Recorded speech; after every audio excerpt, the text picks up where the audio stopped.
तयलै पार करे नैया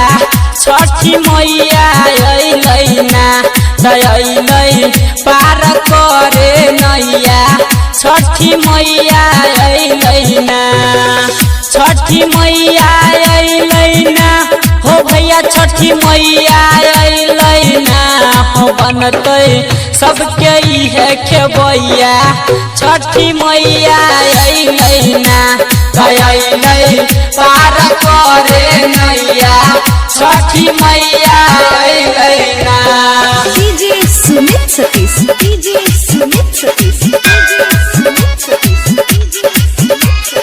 planet music Darbhanga music director Kishan Raj तमैया दै छै कोढ़िया के काया सुन नीरधन के दाया हो भैया नीरधन के दाया तमैया दै छै कोढ़िया के काया सुन नीरधन के दाया हो भैया नीरधन के दाया तहरे कष्ट दुख बलैया छठी मैया अइलै ना तयलै पार करे नैया छठी मैया अइलै ना। DJ Sumit Satish DJ Sumit Satish DJ Sumit Satish DJ Sumit Satish. अभी आप सुन रहे हैं प्लैनेट म्यूजिक की शानदार प्रस्तुति। तदै छै बाझन के लहलनमा सुनय अन्हरा के नयनमा हो भैया अन्हरा के नयनमा तदै छै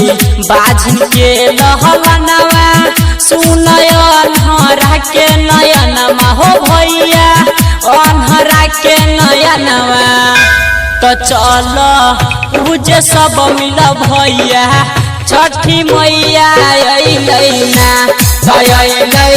पार करे नैया छठी मैया अइलै ना। DJ Sumit Satish DJ Sumit Satish DJ Sumit Satish DJ Sumit Satish. Planet music Darbhanga